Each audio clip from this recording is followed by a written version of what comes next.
Hello everyone, I welcome you at the platform of the mandarin academy. हमारी editorial discussion की series में आज का जो हमारा एक इम्पॉर्टेंट टॉपिक है वो राइट टू हेल्थ बिल को लेके है। ये बिल लास्ट ईयर गवर्नमेंट के द्वारा इंट्रोड्यूस किया गया था और बजट सेशन के दौरान ही इस बिल को पारित किया गया। ये बिल काफ़ी चर्चा में रहा है। इस बिल को लेके through out Rajasthan wide spread जो हमारी मेडिकल फ्रेटर्निटी और कम्युनिटी है उनके द्वारा प्रोटेस्ट किया गया।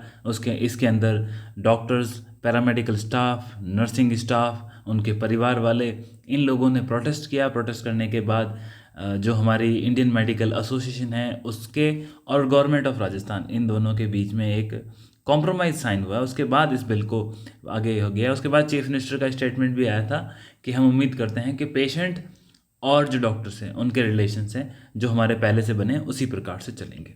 तो हम इस चीज़ को डिटेल में डिस्क्राइब करेंगे और हम ये जानेंगे कि ये क्यों इस प्रकार से जो एक इतना महत्वाकांक्षी बिल स्टेट गवर्नमेंट लेके आया, उसमें ये प्रोटेस्ट हुआ।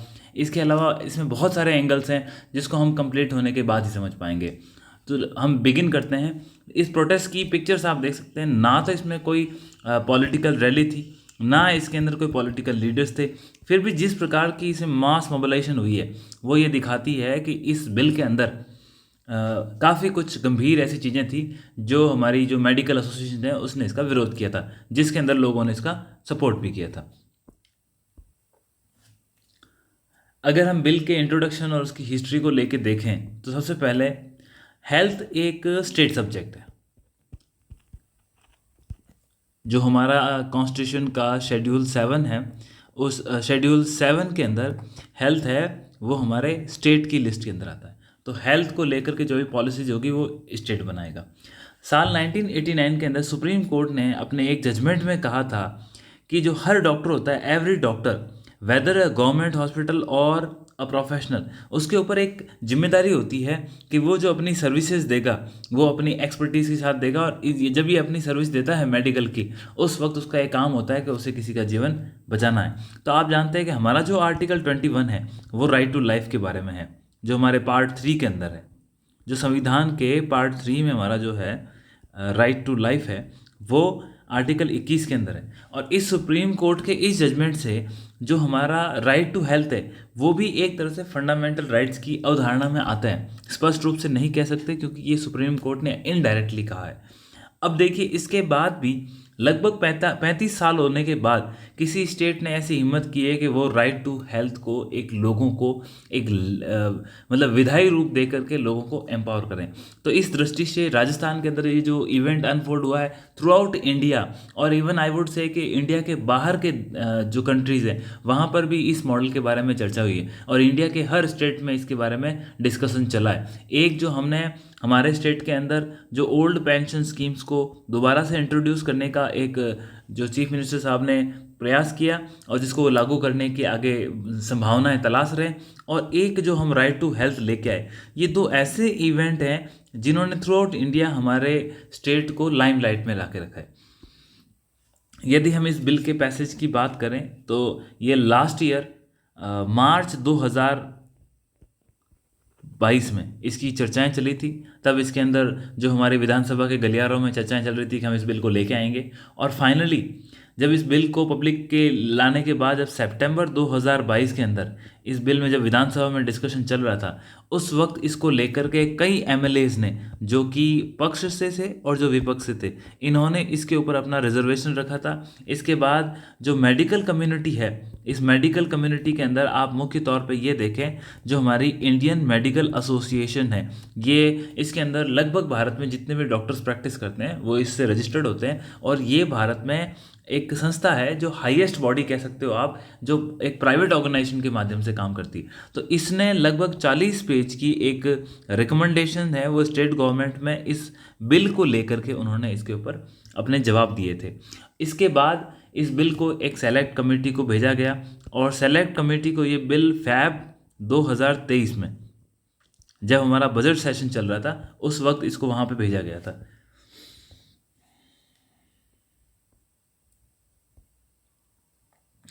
इस प्रकार सेलेक्ट कमेटी के पास से आने के बाद और जो ये उसके बाद विरोध होने के बाद इस बिल को थोड़ा डाइल्यूट किया गया और डाइल्यूट करने के बाद इस बिल को मार्च 2023 के अंदर इस बिल को पास कर दिया गया। अभी भी इसको लेकर के कुछ लोगों के एप्रीहेंशंस हैं, क्योंकि जो आपस में इनके समझौते हुए हैं उसको कई पक्ष तो उन्होंने डायरेक्टली डाल दिए हैं बिल के अंदर, लेटेस्ट बिल के अंदर। बाकी जो चीज़ें हैं वो जिस प्रकार से इसके अंदर आपको पता है कि एक स्टेट हेल्थ अथॉरिटी बनाई जाएगी, इसके बाद डिस्ट्रिक्ट हेल्थ अथॉरिटी बनाई जाएगी, तो वहाँ पे इन चीज़ों का डिस्कशन होगा ना। अभी हमें ये जानने की ज़रूरत है कि आखिर राजस्थान को राइट टू हेल्थ की ज़रूरत क्यों पड़ी। चूँकि मैं आपको नंबर एक बात तो बता चुका हूँ कि सुप्रीम कोर्ट की खुद की गाइडलाइंस थी, वो ये मानता है कि आर्टिकल 21 के अंदर ये चीज़ें हैं। तो सबसे पहली बात तो ये देखिए, ये एक फंडामेंटल राइट हो गया, जो फंडामेंटल राइट की अवधारणा के लिए भी हमारे स्टेट को ये लेके आने की ज़रूरत थी। नंबर दूसरी बात ये है कि आप ये मानिए कि जो हमारे directive principle of state policy है, नीति निर्देशक के तत्व हैं, वो ये कहते हैं कि हमारा सामाजिक और आर्थिक ये न्याय करने की जिम्मेदारी राज्य को अपने नीति निर्देशन में करनी चाहिए। तो पब्लिक पॉलिसी के लिए डीपीएसपी की तरफ से जो एक वेलफेयर स्टेट की परिकल्पना की गई है, कल्याणकारी राज्य की जो अवधारणा है, उस कल्याणकारी राज्य की अवधारणा के लिए ये एक राजस्थान का दूसरा उद्देश्य है कि वो अपनी नीति के माध्यम से एक पॉलिसी बना करके अपने इन उद्देश्यों को अर्जित करना चाहता है। नंबर, आप ये देखिए कि राजस्थान की जनसंख्या कितनी है। राजस्थान की जनसंख्या वर्तमान में लगभग 8 करोड़ के आसपास है। तो 8 करोड़ की जनसंख्या को हमारा जो हेल्थ का इंफ्रास्ट्रक्चर है, आप जानते हैं कि हमारा हेल्थ का इंफ्रास्ट्रक्चर है वो इतना डेवलप नहीं है। तो आपको हेल्थ का इंफ्रास्ट्रक्चर को आप एकदम तो डेवलप कर नहीं सकते, क्योंकि हमारे जो स्टेट के रिसोर्सेज है वो भी लिमिटेड है। तो इसीलिए सरकार कोशिश कर रही है कि हम प्राइवेट हॉस्पिटल्स को इसके साथ इंक्लूड करें, और जिसके माध्यम से जो हमारा गोल है हेल्थ की फैसिलिटी देने का, उसको हम अर्जित कर सकें। तो ये एक इनका यहाँ पे मुख्य उद्देश्य था। दूसरा, भारत में आप कंप्लीट इंडिया में देखें, लगभग 1000 जो लोग होते हैं उसके ऊपर 1.4 बेड ही है। और दूसरा, अगर आप भारत में देखें तो लगभग तकरीबन 1500 लोगों के ऊपर हम ये मानते हैं कि एक डॉक्टर है। और राजस्थान की जो स्थिति है वो इन दोनों ही क्षेत्र में जो इंडिया का एवरेज है उससे भी नीचे है। तो इसका मतलब हमें और ज़्यादा आवश्यकता थी। दूसरा, आप ये मानिए कि हमारी जो रूरल जनसंख्या है वो लगभग 75% जो हमारे रूरल एरिया में रहती है। जो हमारी टोटल पॉपुलेशन का 75% लोग हैं वो रूरल एरिया के अंदर रहते हैं। और 70% जो हेल्थ का एक्सपेंडिचर होता है, या 70% जो हेल्थ का एक्सपेंडिचर होता है वो प्राइवेट हॉस्पिटल के अंदर होता है। तो आप ये मानिए कि एक्चुअली लोग कहाँ जा रहे हैं, प्राइवेट हॉस्पिटल में, और जनसंख्या कहाँ रह रही है, रूरल के अंदर।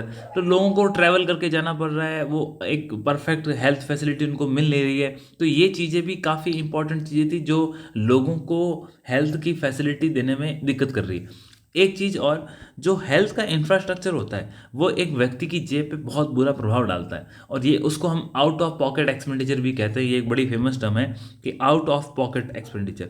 आप देखिए, यदि सरकार हमको किसी स्कीम के माध्यम से कोई ऐसी, जैसे इंश्योरेंस स्कीम है, राजस्थान सरकार चिरंजीवी योजना लेके आई, तो जो हमारी चिरंजीवी योजना है, इस योजना से क्या हो रहा है, आपका जो हेल्थ का आउट ऑफ पॉकेट एक्सपेंडिचर वो कम हो रहा है, क्योंकि आपको अस्पताल जाने के लिए, आपके परिवार के लोगों का इलाज करने के लिए आपको आपकी जेब से पैसे खर्च नहीं करने हैं। इसमें क्या होगा, गवर्नमेंट जो आप एक कंट्रीब्यूशन दे रहे हो, यदि आप उस कंट्रीब्यूशन के एलिजिबल हो, लगभग 850 रुपये अन्य के लिए है, और जो कुछ कैटेगरीज है जो NFSA के अंदर है, या फिर आप संविदा कर्मी हो, उन लोगों के लिए फ्री ऑफ कॉस्ट है। बाकी 850 रुपये आप एक साल का कंट्रीब्यूशन करके, और 850 रुपये स्टेट इसमें मिला करके जो आपका एक प्रीमियम बनता है, इस प्रीमियम के आधार पे पहले ये 5 लाख तक था लिमिट, इसके अंदर इलाज कर सकते थे, फिर इसको 10 लाख बढ़ा गया, और वर्तमान के इसको अंदर 25 लाख तक का ट्रीटमेंट परिवार के लिए चिरंजीवी योजना के अंदर किया गया। तो इससे क्या कर रही है सरकार, आपके आउट ऑफ पॉकेट एक्सपेंसेस को कम कर रही है। जब आप हॉस्पिटल के लिए इलाज के लिए जाओगे तो वहाँ पे आप अपना इलाज करो, कैशलेस ट्रीटमेंट है, आपको पैसे पे नहीं करने। जो आपका ये इंश्योरेंस का कवरेज है इसमें से आपके पैसे कट। तो ये भी एक मुख्य मुद्दा था। लेकिन इंश्योरेंस स्कीम्स के ऊपर भी एलिगेशंस लग रहे थे कि जो इंश्योरेंस स्कीम्स हैं और जो स्टेट है, इनकी आपस में एक मोनोपोली की वजह से जो प्राइवेट जो डॉक्टर फैसिलिटी है, वो कह रहे हैं कि इसके अंदर कई दिक्कतें आ रही थी। वो एक अलग इश्यू है जिसके ऊपर हम कभी अलग से डिटेल में डिस्कशन करेंगे। तो हमारे जो प्राइमरी हेल्थ सेंटर्स है, जो हमारे कम्युनिटी हेल्थ सेंटर्स है, आप ये देखिए यहाँ पे ऐसी फैसिलिटीज़ है नहीं। आप, मैं, हमारे जितने भी लोग हैं, कभी ना कभी इनको प्राइमरी हेल्थ सेंटर या कम्युनिटी हेल्थ सेंटर जाने का मौका मिलेगा। इवन मैं तो ये कहता हूँ, आप डिस्ट्रिक्ट हॉस्पिटल्स में जाइए, आप जिला अस्पताल में जाएंगे, तब भी आपको देखा जाएगा कि आपको फैसिलिटीज़ इतनी है नहीं, इक्विपमेंट्स इतना है नहीं। और आजकल जिस प्रकार से नई नवीन गंभीर समस्याएं आ रही है, जिस प्रकार से डिजीज़ आ रही है, और इसका हमने लेटेस्ट उदाहरण कब देखा, जब ये कोविड की वेव्स आई थी। तो कोविड में आपने देखा कि हमारे पास जो RT-PCR करने के लिए मशीन्स नहीं थी। फिर बाद में, अभी वर्तमान में लगभग हर जिले के अंदर है, परंतु आप ये देखिए कोविड 2019-20 में आ चुका था, और लगभग 21 के लास्ट में जाकर के हमारे सभी डिस्ट्रिक्ट के अंदर ये मशीन्स है वो अवेलेबल हुई है। मेरा कहने का मतलब ये, आज भी अगर आपको कोई अपना CT स्कैन करवाना है, या आपको अपनी MRI करानी है, तो आप इन चीज़ों के लिए आपको सरकारी संस्थाओं में या तो आपको मशीन नहीं मिलेगी, या वो काम नहीं कर रही होगी, और या फिर आप ये मान के चलिए यदि मशीन है भी, काम कर भी रही है, तो उसका वेटिंग लिस्ट इतना है कि इंसान उम्मीद छोड़ देता है और वो बाहर जाके एक्स्ट्रा पैसे देके अपना इलाज कराता है। तो इन सारी चीज़ों को देखते हुए, राजस्थान की प्रति व्यक्ति आय को देखते हुए, सरकार की तरफ से ये राइट टू हेल्थ बिल लेके आना बहुत एसेंशियल पार्ट था हमारे स्टेट के लिए। अब ये जो एक्ट आया है, इस एक्ट के अंदर क्या क्या प्रावधान है, हमें ये देखने की ज़रूरत है। मैं इसको आपको दिखाऊंगा, इसके अंदर जो ड्राफ्ट कॉन्स्टिट्यूशन था वो, और उसके बाद जो अभी सेलेक्ट कमेटी से आने के बाद जो अमेंडमेंट्स की गई है, उससे आप ये समझ पाओगे क्यों प्रोटेस्ट हो रहा था, और उस प्रोटेस्ट के बाद सरकार ने क्या बदलाव किए। परंतु इस एक्ट के अंदर ये क्लियरली मेंशन है, जनरली इसको तो राइट टू हेल्थ एक्ट 2022 के नाम से जाना जा रहा है, और इसके अंदर इमरजेंसी केयर क्या है, हेल्थ क्या है, इन सारी चीज़ों की डेफिनेशन लिख रखी है, स्टेट क्या है, गवर्नमेंट क्या है। इसके अलावा बजट का इसके अंदर प्रावधान किया गया कि भाई सरकार इसके लिए बजट का प्रावधान करेगी। वर्तमान में कहा गया है कि लगभग 15 करोड़ का एडिशनल एक बर्डन आएगा, वो सरकार इसके अंदर जो स्टेट अथॉरिटी बनेगी और जो हमारी डिस्ट्रिक्ट और स्टेट की, उनके लिए ये पैसे का एक इसके अंदर वो भी प्रावधान किया गया है। इसके बाद इसके अंदर एक कंप्लेन रिड्यूसल मैकेनिज्म भी है कि भाई आपको कोई इलाज नहीं मिला या आपको कोई शिकायत करनी है, तो शिकायत के निवारण के लिए भी एक सिस्टम बनाया जाएगा। उसके बाद इसकी के अंदर स्टेट हेल्थ अथॉरिटी और डिस्ट्रिक्ट हेल्थ अथॉरिटी, इन दोनों के गठन का प्रावधान है। फिर इसके बाद यदि कोई इसका उल्लंघन करता है तो उसके लिए फाइन का प्रावधान भी है। और इसके अंदर हेल्थ केयर इंस्टीट्यूट्स कौन है, कौन इसके दायरे में आएगा या कौन नहीं आएगा, इन चीज़ों के लिए भी इसके अंदर सारी की सारी चीज़ें दिखाई। मैं आपको इस बिल एक्ट का एक मोटा रूप दिखा दूंगा जिससे आप इन चीज़ों को समझ पाएंगे। हमारे यहाँ पे जो ये हेल्थ का सिस्टम है, हमने इम्प्लीमेंट करने से पहले हमारे जो स्टेट्स के पॉलिसी मेकर हैं उन्होंने दूसरे देशों के हेल्थ के मॉडल को भी रेफ़र करते हैं। ऑब्वियसली उन्होंने भी किया ही होगा, परंतु जो एक वेस्ट को हम जनरली फॉलो करते हैं, और दो कंट्रीज़ ऐसी है जो हेल्थ को लेकर के हमेशा चर्चा में है, एक UK और USA। हमें इन दोनों के मॉडल को थोड़ा सा देख लेना चाहिए। देखिए, इंग्लैंड के अंदर तो नेशनल हेल्थ सर्विसेज करके आपको फ्री ऑफ कॉस्ट ये मिलता है। हालांकि ये टैक्स पेयर का पैसा है, सरकार एक तरफ से वैसे लेती है, और फिर विदाउट एनी डिडक्शन आपको नेशनल हेल्थ सर्विस के अंदर UK के अंदर इलाज मिलता है। ऐसा नहीं है आप बाहर से प्राइवेट अगर आपको पैसे है तो आप करा सकते हो, परंतु फिर भी UK की government national health service provide करती है। परंतु इससे हो क्या रहा है कि इससे इकॉनमी सफ़र हो रही है। इकॉनमी क्यों सफ़र हो रही है UK की? आप जानते हैं UK कई प्रकार की समस्याओं से जूझा, उसने ब्रेक्जिट किया, यूरोप से अलग हुआ, फिर वहाँ पे जिस प्रकार की ये हमारी विंटर की वेव्स आई उसने उसको नुकसान पहुँचाया, फिर उसके बाद ये यूक्रेन का वॉर हुआ, तो इन चीज़ों ने UK की इकॉनमी को धराशायी किया। जब इकॉनमी धराशायी हुई तब ये जो इसका नेशनल हेल्थ सर्विसेज का मॉडल है इसके ऊपर क्वेश्चन मार्क उठने लगे। इसमें होता क्या है, इसके अंदर आप ये देखिए, आपको सपोज कैंसर है, मैं एग्जांपल देना चाहता हूँ, और आपको कैंसर के लिए ट्रीटमेंट चाहिए, तो वहाँ पे ऐसा है, वहाँ वेटिंग लिस्ट लगती है। और वेटिंग लिस्ट क्यों लगती है? चूँकि देखिए गवर्नमेंट फ्री में आपको फैसिलिटी प्रोवाइड करवा रही है, तो लोग क्या करते हैं, वहाँ उनका डॉक्टर्स के लिए तो सारे पेशेंट इक्वल है, तो वो क्या करेंगे कि सर आपका सीक्वेंस वेटिंग में आ रहा है। तो उस वेटिंग के कारण कई बार ऐसा देखा गया है कि लोग इस सर्विस से बाहर निकल के इंडिया जैसी कंट्रीज़ जो कि मेडिकल टूरिज्म के हब हैं, यहाँ पे आपको पता है भारत के अंदर जो इलाज है वो काफ़ी सस्ता है, तो यहाँ मेडिकल टूरिज्म के तहत UK से फ़्लाइट लेते हैं, यहाँ आते हैं, 15 से 20 दिन के अंदर अच्छे हॉस्पिटल्स में इलाज कराते हैं और वापस फ्लाई ऑन। तो यहाँ ये जो नेशनल हेल्थ सर्विस मॉडल है UK का, इसके ऊपर क्वेश्चन मार्क उठने लगे हैं। नेक्स्ट जो आप USA का जो मॉडल है, USA के पास जो मॉडल है वो नेशनल हेल्थ इंश्योरेंस मॉडल है, नेशनल हेल्थ इंश्योरेंस मॉडल। और USA का जो ये मॉडल है इसके अंदर पैसा देती है गवर्नमेंट, और गवर्नमेंट कहाँ से लाती है? जो आपसे टैक्स कलेक्ट करती है। और जो इलाज देते हैं वो प्राइवेट हॉस्पिटल हैं। परंतु यूके के अंदर जैसा आप जानते हैं कि ये एक वर्ल्ड की सबसे बड़ी हमारी कैपिटलिस्ट कंट्री है, तो यहाँ पर इलाज है वो बहुत महंगा है। आप ये देख सकते हो कि यदि आप यूएसए के अंदर एमआरआई कराओगे तो लगभग जो आपको कॉस्ट पड़ती है वो $10,000 के आसपास की कॉस्टिंग है। और यदि आप इंडिया के अंदर एमआरआई कराओगे तो मैं आपको गारंटी से कह सकता हूँ कि 10,000 से लेकर के 15,000 के अंदर आपकी एमआरआई हो जाएगी।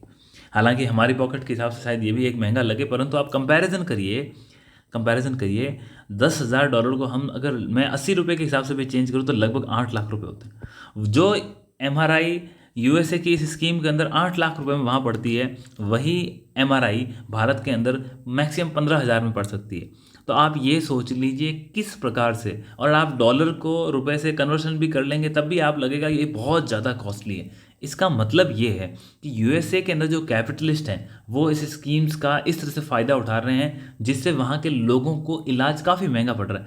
इन सारी चीज़ों के कारण ही तो भारत के अंदर जो मेडिकल टूरिज्म सेक्टर है वो काफ़ी अच्छा चल रहा है। यही एक रीज़न है कि भारत के अंदर यूएसए, फिर वेस्ट और यूके, यहाँ से जो लोग आते हैं और लोग आकर के अपना इसमें इलाज करवाते हैं। इसके बाद हम आगे बढ़ें तो आप ये देखिए, 1 मिनट प्लीज़। इसके बाद हम देखें अगर आगे बढ़ के,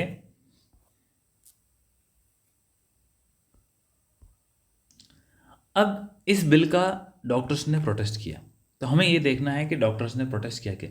कुछ ना कुछ तो ऐसी वजह रही होगी डॉक्टर्स के पास इसीलिए डॉक्टर्स को प्रोटेस्ट करना पड़ा। और मैंने आपको इसकी पिक्चर्स भी दिखाई थी बड़ी, काफ़ी एक वाइड स्क्रीन प्रोटेस्ट था। हालांकि 2 बड़ी बड़ी रैलियां की उन्होंने जयपुर के अंदर, और एक स्टैंड स्टिल पे ले आए थे ये हमारे हेल्थ सिस्टम को राजस्थान को 2 हफ्ते के लिए। तो चूँकि 2 हफ्ते के लिए सारा का सारा जितना भी हमारा प्राइवेट सेक्टर था वो हेल्थ इंडस्ट्री का, वो पूरा का पूरा सड़कों पे था। तो जितने पेशेंट्स थे उन्होंने सफ़र किया, और ये कई बार सवाल भी उड़े कि क्या ये जो प्रोटेस्ट है वो सही है, परंतु उन लोगों को कहना था कि हमें भी पसंद नहीं है परंतु हमें ये करना पड़ रहा है ना। अभी ये देखिए, पहले हम कुछ जनरल बिंदुस देख लेते हैं, उसके बाद जो डॉक्टर्स का प्रैक्टिकली उनका क्या कहना है उसको भी देखेंगे। सबसे पहली बात आप ये देखिए, ये कह रहे हैं कि आपने बोला कि मेडिकल इमरजेंसी, और इनका कहना है कि आखिर मेडिकल इमरजेंसी है क्या, आप कैसे डिफाइन करोगे? हो सकता है एक पेशेंट आता है और वो कहे मेरे को बुखार है। एक डॉक्टर के लिए हो सकता है वो बुखार नॉर्मल हो, उसको पैरासीटामोल की टैबलेट दे करके रेस्ट करने से, या उसको उसको एक डाइल्यूशन पे रख के या उसको एक सिरप दे करके उसका ट्रीटमेंट हो सकता है डॉक्टर के हिसाब से। परंतु पेशेंट बोलेगा नहीं मैं तो बहुत सीवियर हूँ और मेरे लिए तो ये इमरजेंसी है, और वो बोलेगा कि मैं तो इस एक्ट के तहत आपको इस अथॉरिटी के आगे आपको बुलाऊंगा। तो इससे हो क्या रहा है, मेडिकल इमरजेंसी की जो डेफिनेशन है वो क्लियर नहीं है। सेम कंडीशन है, किसी की डिलीवरी होना एक उस पेशेंट के लिए बहुत बड़ी इमरजेंसी है, पर डॉक्टर्स को ऐसा लगता है कि शायद आज नहीं, ये हमें कल करना होगा, तब तक आपको नॉर्मल वार्ड में रहना। तो ये एम्बिगुइटी है मेडिकल इमरजेंसी को लेकर के, उसको लेकर के इन्होंने बोला कि आप इसको डिफाइन करो क्लियरली। तो सबसे पहला एक मेन जो ऑब्जर्वेशन था डॉक्टर्स का जिसके लिए विरोध कर रहे थे वो मेडिकल इमरजेंसी को।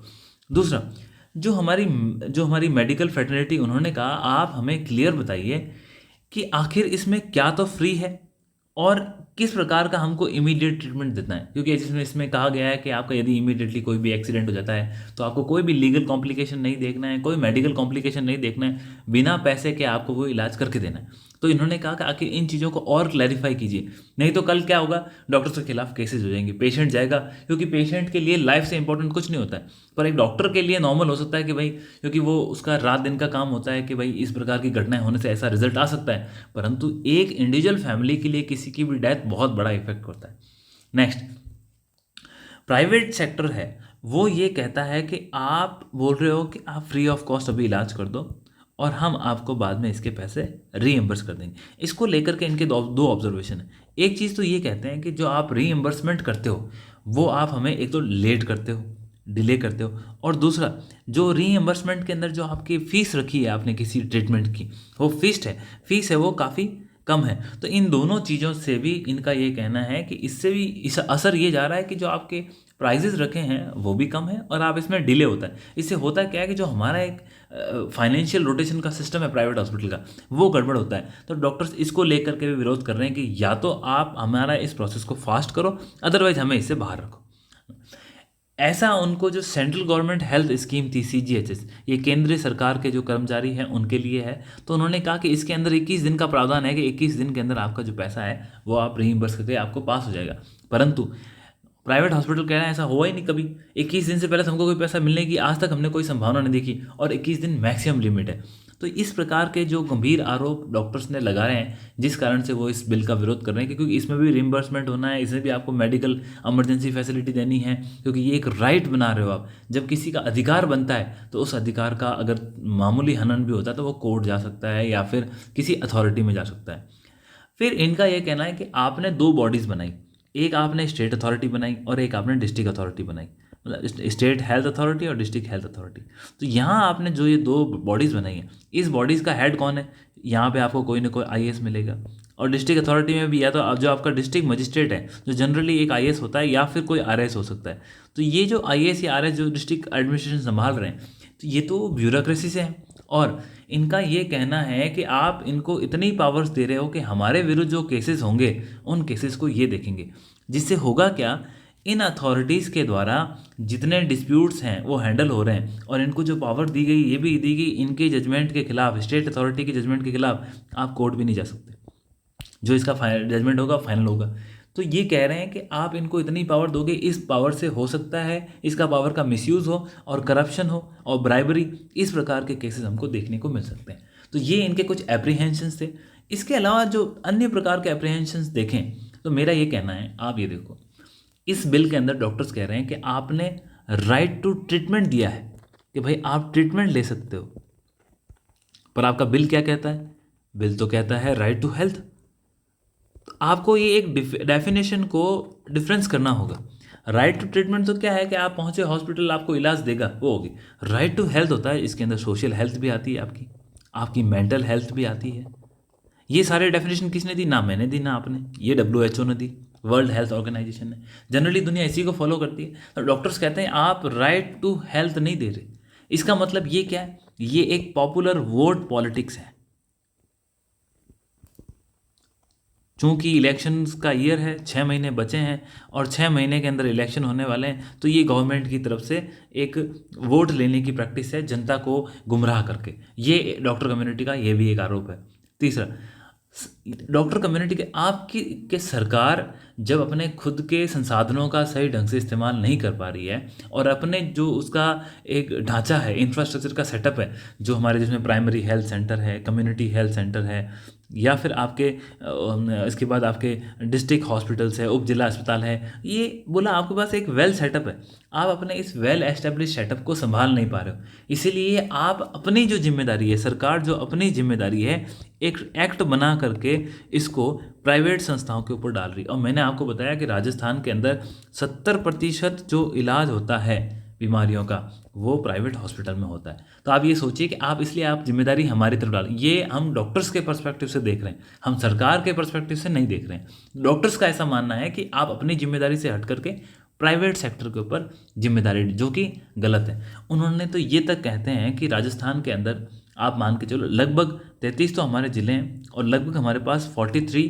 डिस्ट्रिक्ट हॉस्पिटल्स हैं, जो हमारे पास जिला अस्पताल है। उनका ये कहना है कि इन 43 जिला अस्पतालों के अंदर आपको कहीं पर भी कैथ लैब जो हमारी होती है उसकी फैसिलिटी नहीं मिलेगी। आप कहीं पर भी चले जाओ, आपको MRI की फैसिलिटी नहीं मिलेगी। अगर गलती से कहीं है भी तो फंक्शनल नहीं है। तो इस प्रकार से सरकार के ऊपर जो ये लांछन लगाएं कि ये आप अपने जो इतने संसाधनों को जाया करके आप यहाँ पे हमें इसमें इन्वॉल्व कर रहे हो। दूसरा, इन्होंने ये भी कहा है, मैंने आपको बताया कि जो गवर्नमेंट की तरफ से इंश्योरेंस की स्कीम्स लेके आई जा रही है, और इसके अंदर एक नेक्सस चल रहा है, उस नेक्सस का रिजल्ट क्या हो रहा है? करप्शन। और इस करप्शन से कौन सा इफेक्ट हो रही है? Medical fraternity. तो उनका ये कहना है कि जो ये इंश्योरेंस का सेक्टर लेके आए हैं, जिसमें ट्रांसपेरेंसी थोड़ी कम है, और इससे क्या हो रहा है, एक तो मेडिकल फ्रेटर्निटी पे दबाव बन रहा है, और इसके साथ ही एक प्राइवेट हॉस्पिटल का या प्राइवेट डॉक्टर का एक मेन एम होता है क्वालिटी सर्विस देना। और इन्होंने ये तक कहा कि आप छोड़िए इन बातों को, यदि मैं कोई एक ऑपरेशन गलत कर दूंगा या 2 ऑपरेशन गलत कर दूंगा, कल को तीसरा ऑपरेशन कोई कराने मेरे पास आएगा ही नहीं, क्योंकि यदि आप क्वालिटी सर्विस नहीं दोगे तो लोग तो आपके पास जाएंगे ही नहीं, क्यों आपको पैसे देंगे। और लोग खुद इतने अच्छे जज हैं कि चूंकि ये एक मार्केट इकॉनमी है, तो उनका ये कहना है इस मार्केट इकॉनमी के अंदर इन चीज़ों को ओपन रखना चाहिए कस्टमर के लेवल पे। कस्टमर को लगेगा कि हाँ मेरे को इस डॉक्टर के पास जाके मेरा ट्रीटमेंट लेना, तो वो ले, और नहीं लेना चाहता नहीं ले, क्योंकि जनता पब्लिक इन चीज़ों में अवेयर है और वो अपनी इस अवेयरनेस का लाभ उठा करके ये जजमेंट काफ़ी अच्छे से ले रही है। ये भी इनका एक आरोप था कि इस चीज़ में ये हमारे इन्वॉल्व होकर हमें परेशान कर रहे हैं। इन सारी चीज़ों के अलावा उन्होंने ये कहा कि सबसे इम्पॉर्टेंट बात, आप तो सिर्फ हेल्थ इमरजेंसी को डिफाइन करो, कि इमरजेंसी एक ऐसी चीज़ होती है, उसको अगर आप वेल डिफाइन नहीं करेंगे तो इसके ऊपर प्रश्न उठते ही रहेंगे। यहाँ इन सभी आरोपों के बाद हम ये देखेंगे कि सरकार ने आखिर इस बिल में सेलेक्ट कमेटी के पास भेज के कौन से चेंजेस ऐसे लेके आए हैं जिससे फाइनली इस बिल को एक्ट का रूप मिला।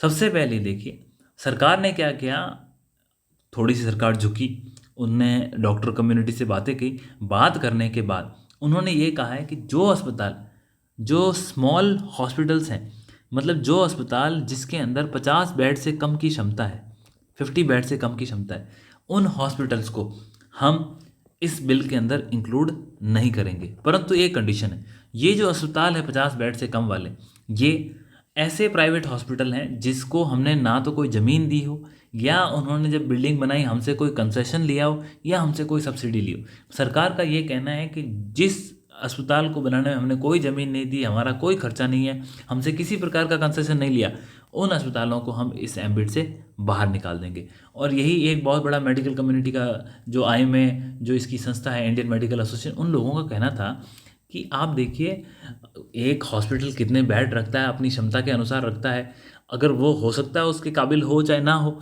आप इस तरह से प्रेशराइज करके सबको अगर उसके अंदर इंक्लूड कर दोगे तो उनका जो एक फाइनेंशियल सिस्टम है वो ख़राब हो जाएगा और ये सारी चीज़ें कॉलेप्स हो जाएगी।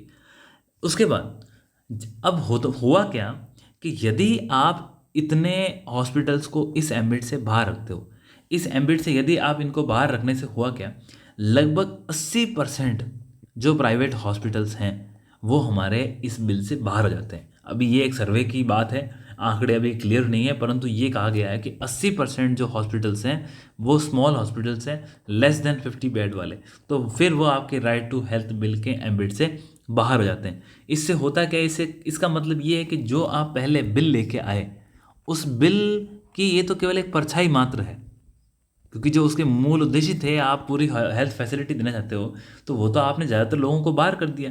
कि मतलब 70% इलाज प्राइवेट हॉस्पिटल में होता है, उस 70% का जहाँ इलाज होता है उसमें से आपने 80% को तो बाहर ही कर दिया, तो बचे तो केवल 20%। तो इस 20% में 70% लोगों का इलाज कैसे होगा, क्योंकि जब आप किसी को राइट टू हेल्थ दोगे तो सबके लिए एलिजिबल है। इसके अलावा जो 2 प्रकार की अन्य मुख्य समस्याएं आ रही है वो ये है कि सरकार ये आ रहा है कि स्टेट के पास अपने रिसोर्सेज हैं, उन रिसोर्सेज के ऊपर स्टेट फिर ध्यान नहीं देगा, और स्टेट क्या करेगा, प्राइवेट हॉस्पिटल को प्रेशराइज करेगा चीज़ों के ट्रीटमेंट के लिए। और ये भी देखने में आया है कि ज़्यादातर जो इलाज हुआ है अभी तक, जैसे हमारी जो स्टेट की इंश्योरेंस स्कीम थी चिरंजीवी, यदि हम चिरंजीवी की बात करें, इस चिरंजीवी स्कीम में ये देखने को मिला कि 75% जो इस इंश्योरेंस के क्लेम आए, जो इसके स्टार्टिंग के 4 साल के अंदर, वो लगभग प्राइवेट हॉस्पिटल से थे। इसका मतलब आप देख ली कि 70% इलाज तो हम पहले से ही बोल रहे थे प्राइवेट हॉस्पिटल में होता है। चिरंजीवी योजना के अंदर भी 75% जो पैसा सरकार से मांगा गया, कि भाई इंश्योरेंस कंपनी से मांगा गया कि हमने इलाज किया है, तो 4 सालों के अंदर वो तो 75% तो प्राइवेट हॉस्पिटल से ही लिया गया है। तो इन लोगों का ये कहना था कि इसके ऊपर प्रेशर बन रहा है, और इन चीज़ों को, 2 चीज़ों को देख के लगता है कि जो जिस प्रकार से इन्होंने हॉस्पिटल्स को इससे बाहर रखा है, और जिस प्रकार से प्राइवेट सेक्टर है वो पैसे उसमें काफ़ी ले रहा है, तो इससे ये हो रहा है कि ये जो एक्ट जिसको आप अमेंड कर रहे हो, तो ये लगभग ये अपनी जो जान है, जो इसके अंदर एक दम होना चाहिए, उसको ये गंवा रहा है। अगर प्राइवेट हॉस्पिटल को किसी प्रकार शामिल कर पाती है सरकार, तो ये काफ़ी अच्छा बिल होगा।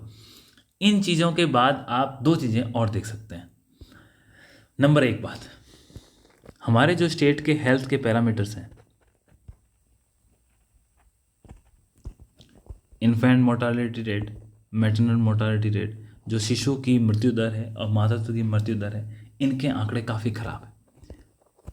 नंबर 2, भारत के अंदर नीति आयोग की एक रिपोर्ट आई थी और नीति आयोग का जो हेल्थ को लेकर के जो उसकी रिपोर्ट थी उसके अंदर ये कहा गया कि जो लार्ज स्टेट्स हैं इंडिया के, तो इंडिया के 23 लार्ज स्टेट के अंदर से राजस्थान की जो पोजीशन है वो 19 थी।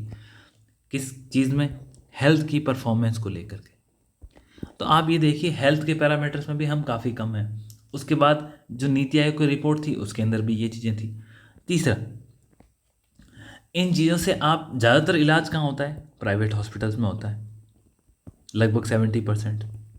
और जो इंश्योरेंस स्कीम है उसमें से पैसा भी कौन ले रहा है? मैं 75% के आसपास पैसा भी प्राइवेट हॉस्पिटल ले रहे हैं। तो सरकार को एक ऐसा तरीका निकालना है, वे फॉरवर्ड लेके आना है, जिसके माध्यम से सरकार प्राइवेट इंडस्ट्री के साथ बैठे और प्राइवेट इंडस्ट्री के साथ बैठ के इन चीज़ों को सरकार सॉल्व करे और उनका जितना सहयोग ले सके वो सहयोग। परंतु इसके साथ ही सरकार के पास एक अपना अच्छा वेल एस्टेब्लिश सेटअप है, जो हमारा राजस्थान का जो पब्लिक हमारा जो हेल्थ इंफ्रास्ट्रक्चर है, primary health centre, community health centre, उप जिला हमारे जो अस्पताल हैं, जिला अस्पताल है, तो ये जो सेटअप है काफ़ी अच्छा है। और इसने कब प्रूव किया? आपने कोविड में देखा होगा, आपने जब हमारा ये जो इम्यूनाइजेशन होता है, वैक्सीनेशंस होती है, इन चीज़ों में देखा होगा। तो ये जो हेल्थ सेटअप है वो काफ़ी अच्छा है। तो हमें करना क्या चाहिए? हमारे जो सेटअप है उसको भी स्ट्रॉन्ग बनाएं और हम जो प्राइवेट इंडस्ट्री है उसको भी शामिल करें।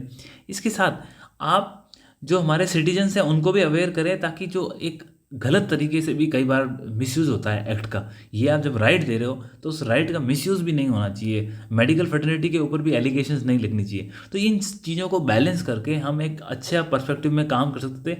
और ये जो चीज़ें होती है ये लॉन्ग ड्यूरेशन की है। आप हड़बड़ी में इस प्रकार के बिल को लेकर के आके या वोट पॉलिटिक्स के लिए कार्य करें, ये एक अच्छी चीज़ नहीं है। इसके साथ अब मैं आपको जो इम्पोर्टेंट चीज़ है, मैंने आपको कहा था पहले कि मैं आपको जो ओरिजिनल एक्ट है वो दिखा देता हूँ, जिससे आप ये समझ पाएंगे कि आखिर किस प्रकार से इसमें चेंजेस हुए। तो आप ये देखिए, जो हमारा राइट टू हेल्थ, ये ओरिजिनल बिल है सरकार की तरफ से, ये इंग्लिश ट्रांसलेशन है और मैं लिंक में हिंदी, इंग्लिश और हिंदी दोनों डाल दूंगा। और ये जो आपका ऑथराइज इंग्लिश ट्रांसलेशन है, मतलब ये, और ये as amended by select committee.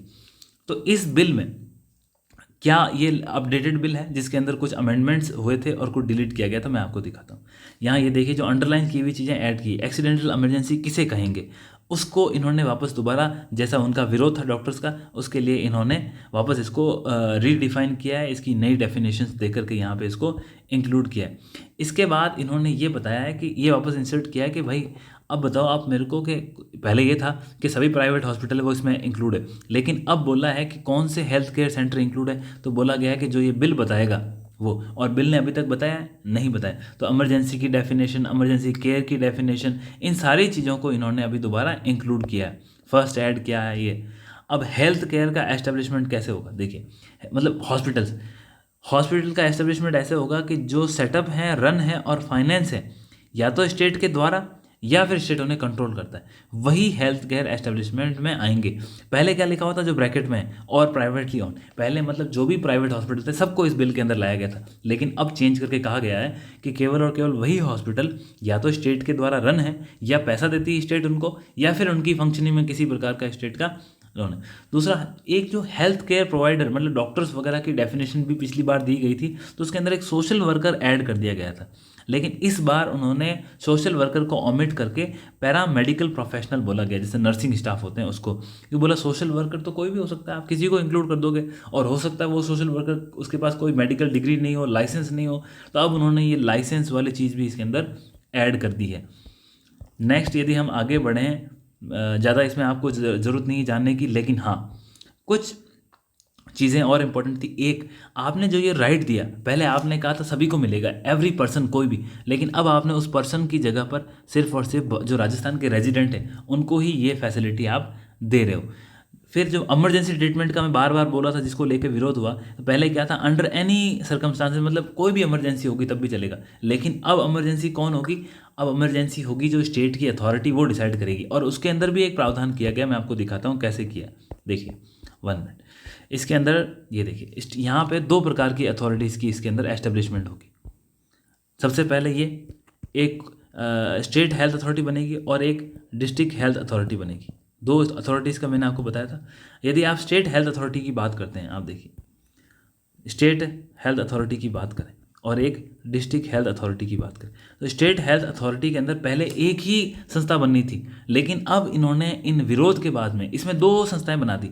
एक संस्था तो कौन है, जो क्या करेगी, सिर्फ और सिर्फ लॉजिस्टिक, मतलब कि जो आपकी एडमिनिस्ट्रेशन की प्रॉब्लम्स है उसको देखेगी, और दूसरी जो संस्था है वो क्या करेगी, वो ट्रीटमेंट को देखेगी। अब जो लॉजिस्टिक है इसका तो आपका हेड कौन होगा, जो आपका आईएएस है या जो भी है वो होगा, परंतु जो ट्रीटमेंट का हेड है वो कौन होगा, जो मेडिकल अथॉरिटीज़ वाले हैं, सिर्फ और सिर्फ वही होंगे, जो इसमें आगे दिखा रखा है। अब स्टेट हेल्थ अथॉरिटी के अंदर कौन शामिल होगा, देखिए स्टेट हेल्थ अथॉरिटी की मैंने आपको एक चीज़ बताई थी, लॉजिस्टिक वाला, जो लॉजिस्टिक का डिपार्टमेंट उसका हेड तो कोई ना कोई आपका आईएएस ऑफिसर होगा, जो इसका चेयरमैन होगा।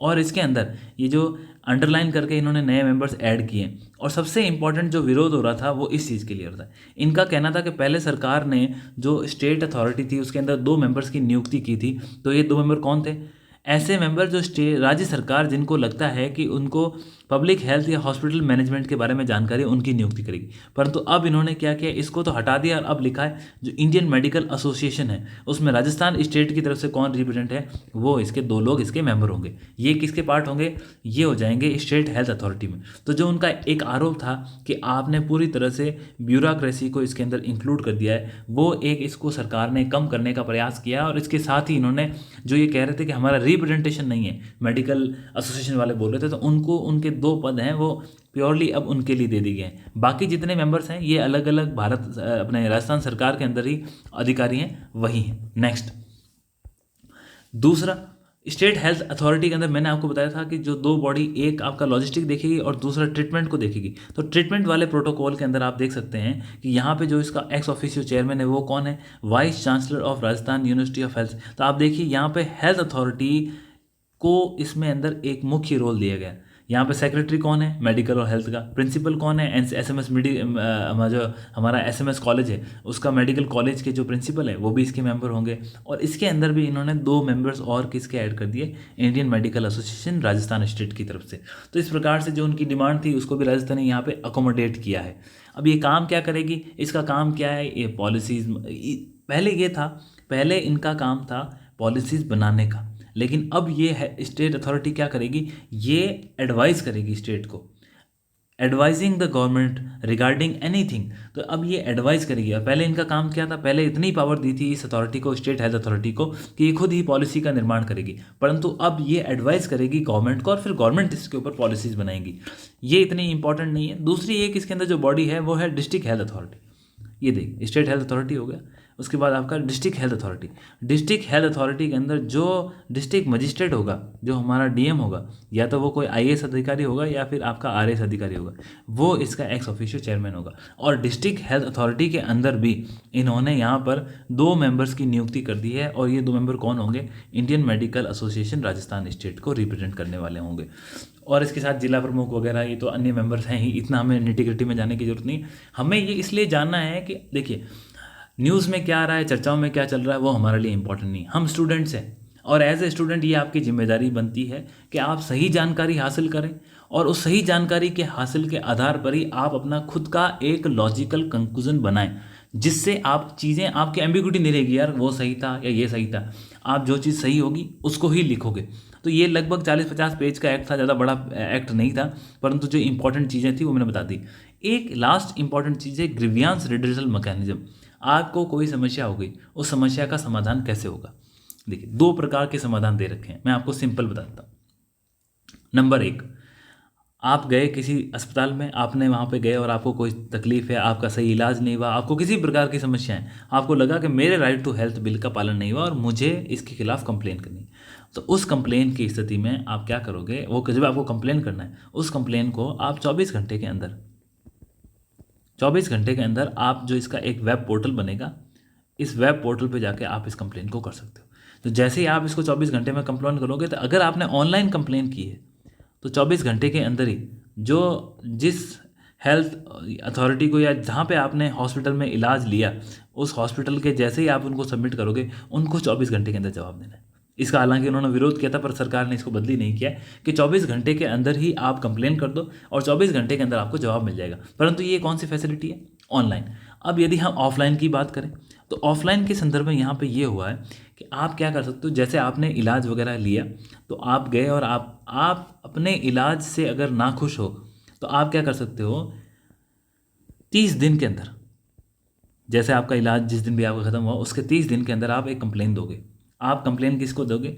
डिस्ट्रिक्ट हेल्थ अथॉरिटी को। डिस्ट्रिक्ट हेल्थ अथॉरिटी क्या, मैंने आपको बताया दो ही बॉडी बनेगी, एक स्टेट हेल्थ अथॉरिटी और एक आपका डिस्ट्रिक्ट हेल्थ अथॉरिटी को गया। डिस्ट्रिक्ट हेल्थ अथॉरिटी, आपने आज मेरा इलाज खत्म हो गया, आज से 30 दिन के अंदर मैं कंप्लेन दे देता हूँ डिस्ट्रिक्ट हेल्थ अथॉरिटी के अंदर। देने के बाद डिस्ट्रिक्ट हेल्थ अथॉरिटी इसके लिए 30 दिन के अंदर इसके ऊपर कोई ना कोई अपना जजमेंट दे देगी।